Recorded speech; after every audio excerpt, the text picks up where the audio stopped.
De retour dans l'Africa Newsroom pour la deuxième partie. Nous sommes toujours en compagnie du docteur Ousmane Ouzibé, universitaire et docteur en droit et sciences politiques. Ababakar Assilek Alata, coordinateur du PPD France Patriote de la diaspora tchadienne, et de notre éditorialiste Jean-Marie Bitomo. Tout de suite, le dossier du jour.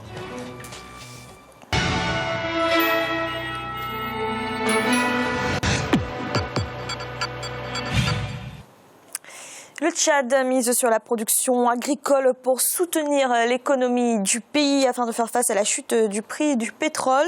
La filière coton est l'un des secteurs bénéficiaires de cette politique du gouvernement.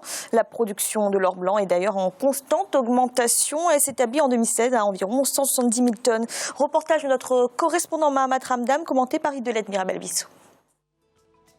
Au Tchad, la production cotonnière remonte en puissance malgré les difficultés financières du secteur. Pour la campagne agricole 2016, la production d'or blanc a atteint 170 000 tonnes de coton graines contre environ 90 000 tonnes les années précédentes. Une hausse de production favorisée par l'amélioration des semences, des intrants et la bonne pluviométrie enregistrée dans la zone méridionale du pays. La Coton Tchad, société nouvelle, l'entreprise publique en charge de la promotion et de la commercialisation des produits cotonniers, dont le siège se trouve à Moundou, au sud du pays, fait face à la surproduction et peine à honorer ses engagements envers ses partenaires. Les nouveaux responsables de cette société tentent de sauver la campagne cotonnière qui s'annonce prometteuse. Comment se présente la filière coton au Tchad et quelle est sa contribution dans l'économie nationale? Quels sont les engagements de la nouvelle équipe dirigeante de la Coton Tchad pour structurer la filière? Quelles sont les difficultés des cotonculteurs dans la production? Les réponses à ces questions permettront de situer les perspectives du secteur.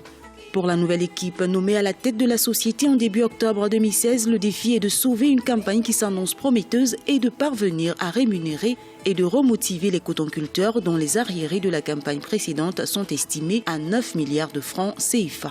Sur les revenus d'exploitation, cela constitue avant le pétrole plus de 40% des exportations. Et je pense que le coton a de grands jours devant lui et la Coton Tchad également.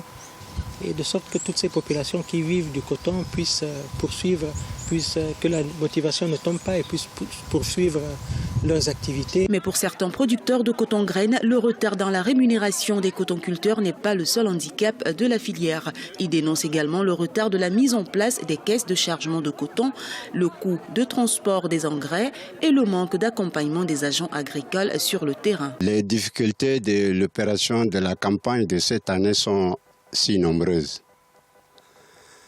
Nous avons connu le retard de mise en place de la caisse. Nous avons connu le retard de l'opération de commercialisation. Parce qu'à des campagnes précédentes, ce n'est pas autant. Qu'ils réorganisent certains points. Parce que nous, producteurs du coton, on s'attend aux produits de notre coton pour pouvoir s'acheter beaucoup de choses pour la famille.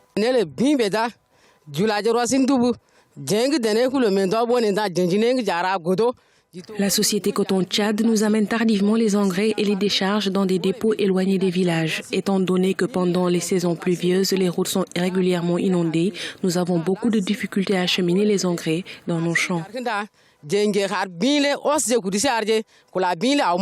La zone cotonnière couvre environ 100 000 km², soit 80% de la superficie de la zone soudanienne du pays, avec une pluviométrie variant de 800 à 1200 mm. Les techniciens de la société Nouvelle Coton Tchad estiment qu'il est techniquement difficile de répartir en temps voulu les engrais et les intrants dans toutes les zones à cause des mauvais états des routes et le manque des moyens de transport appropriés. Les producteurs, ils ont raison. Ça, ce sont les difficultés que rencontre la société. Parce que vous savez très bien que les intrants, c'est des commandes qui viennent de loin.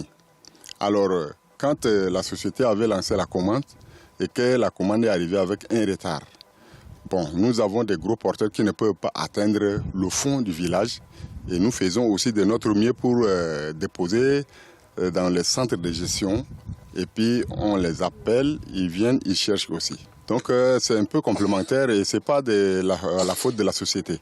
mais c'est quelque chose qui est venu involontairement. Si le coton fibre tchadien est réputé pour sa qualité supérieure dans le domaine de la filature, certains observateurs pensent que la société Nouvelle Coton Tchad n'exploite pas suffisamment les autres produits dérivés du coton, notamment les graines. Selon ces derniers, Coton Tchad devrait diversifier ses productions en misant sur l'huilerie et la savonnerie pour transformer au maximum les graines de coton brut. Maintenant, il faut qu'on cherche des partenaires qui viennent mettre en place cette usine-là. Tu savais, quand l'huilerie était créée, c'était pour servir l'Afrique centrale. Notre huile va jusqu'au Gabon, Centrafrique. Le Cameroun qui a une huilerie ici, il achète les cotons grains pour aller traiter là-bas. Mais aujourd'hui, si on n'arrive même pas à satisfaire Mundou, il y a un manque à gagner. Donc il faut qu'on cherche des partenaires avec des usines neuves, avec des bonnes machines. Et si l'huilerie était vraiment l'huilerie qui était l'huilerie dans les années 87, 8, 9, 10, il pourrait même aider la Coton Tchad à s'en sortir de certaines crises. Mais les gens n'ont pas fait ça. L'huilerie doit être un garde-fou de la Coton Tchad. Malgré les difficultés, la contribution de la filière coton dans l'économie nationale est considérable.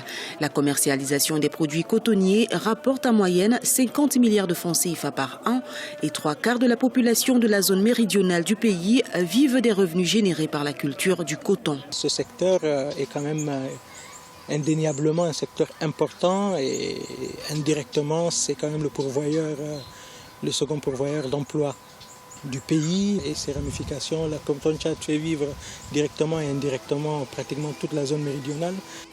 Selon de nombreux cadres de la société, les usines d'égrenage de la Coton Tchad amorcent leur vieillissement et ont besoin d'être renouvelées.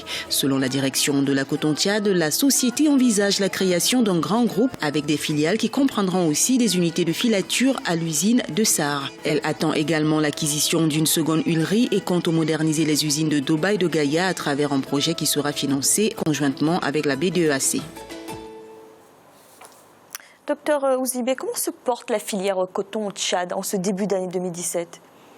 Alors, le coton, tout d'abord, il faut rappeler que le coton revêt un poids économique majeur pour les populations productrices du sud du Tchad. Et avant l'arrivée du pétrole au Tchad, c'est-à-dire à partir de 2003, dans l'histoire et la géographie du Tchad que tout le monde a appris au niveau du Tchad, c'est que les mamelles économiques reposaient sur l'agriculture et l'élevage. Et du côté de l'agriculture, le facteur le plus potentiellement exploitable ou exploité par l'État, c'était le coton. Donc, disons, le coton a connu une période de sa gloire, c'est-à-dire à partir de la création de Coton Tchad en 1970 jusqu'à la période sombre des années 80. Pour remonter, disons, dans l'histoire de la Coton Tchad, l'ancienne Coton Tchad qui a été liquidée pour laisser la place aujourd'hui à la Coton Tchad Société Nouvelle. Cette société a connu une période sombre à partir des années 2010-11 où la production a chuté à 35 000 tonnes. Contrairement aux années 70 où la production avoisinait plus de 100 000 tonnes. Et maintenant, on parle de surproduction. Effectivement. Donc, à partir de la mise en place de la Coton Tchad Société Nouvelle qui a été constituée à partir du 31 décembre 2011, l'État a pris conscience, en dehors du pétrole, le gouvernement a compris qu'il fallait toujours redynamiser le secteur du coton et donc a injecté des sous en liquidant le passif de l'ancienne Coton Tchad pour pouvoir donner un peu de l'énergie. Ce qui veut dire, entre 2010-11 à nos jours, si on essaie d'étudier le graphique de la production cotonnière au Tchad, c'est quand même un pic qui monte. En 2011, on était à 35 000 tonnes. On remonte en 2016, on est à plus de 170 000 tonnes. Donc, relativement, on peut dire que le secteur il se porte très bien. Il suffit juste d'une politique d'accompagnement et tout va se relancer. Et cela peut épauler le pétrole qui est en difficulté en ce moment. Abakar Silek Alata, est-ce que cette augmentation, ce secteur qui se porte bien, on le doit à la politique du gouvernement ? Je ne pense pas. Moi, je ne pense pas. Je ne dis pas qu'il y a augmentation. Ouais. Augmentation par rapport à quoi? Est-ce que c'est par rapport aux autres pays ou c'est simplement par rapport aux années passé du Tchad. Il faut le dire qu'en 1998, il y a eu presque 236 000 tonnes. Ce qu'il faut rappeler, c'est que ce secteur est délaissé par les tenants du pouvoir. Le Tchad est producteur du pétrole, il l'a rappelé. Les deux mamelles de l'économie du Tchad sont l'élevage et l'agriculture. Il faut dire que depuis 2003, le Tchad reçoit annuellement 1500 milliards de francs CFA. Et normalement, quand le Tchad encaisse, c'est à partir de là que ce secteur qui fait vivre presque 4 millions de personnes doit être boosté.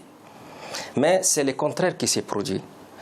Ce que vous dites sur production de 170 000 tonnes, Ouais. je vais vous rappeler que ça, c'est la production des années 75.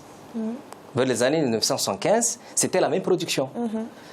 Comment ça se fait qu'on est en 2017 ou 2016 et nous avons la production de 1975? Donc pour vous, il n'y a pas eu vraiment amélioration? Pas du tout. Pas du tout. Pour moi, je pense que l'État a manqué. Et nous avons vu que ce secteur, au lieu de le confier à des gens qui savent le faire, c'est devenu une chute. C'est un poste politique. Tous les dirigeants qui viennent passer, c'est des gens qui viennent par des accords politiques. Et ils ont délaissé les agriculteurs qui, normalement, sont censés profiter de leur labeur. Parce qu'il y a toute une chaîne. Ouais. Toute une chaîne. Vous avez le producteur, vous avez le transporteur, vous avez le fournisseur et vous avez le commerçant. Si le producteur, on ne le paye pas, parce que ce qu'il raconte jusqu'au jour d'aujourd'hui, les récoltes sont au champ, ils ne les ont pas encore récupérées. Pour donner, pour booster ces secteurs, il faut d'abord essayer de travailler les réseaux routiers. Docteur Ozibé, vous voulez intervenir? Oui. Je suis d'accord avec mon frère Abakar Assilek, mais sauf qu'il faut reconnaître qu'entre la création de la société Coton Tchad dans les années 70-71, le Tchad a connu pas mal de crises politiques qui ont déstructuré même l'organisation ou le tissu économique. Je rappelle à tous nos téléspectateurs que je ne suis pas un représentant du parti au pouvoir, je n'appartiens pas au gouvernement, je suis un citoyen tchadien vivant en France et donc mon analyse, il faut qu'on le prenne telle qu'elle est.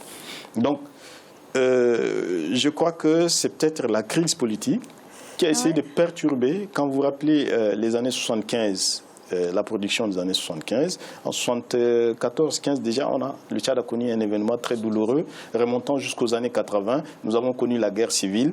Et donc, quand vous prenez les régions du sud, où se trouvent même les productions de coton, ça veut dire la zone du sud, il y a eu pas mal de guerres, comme mon compatriote peut bien le savoir. Il y a eu des séries de guerres civiles, des pourchasses de codo dans les champs de coton.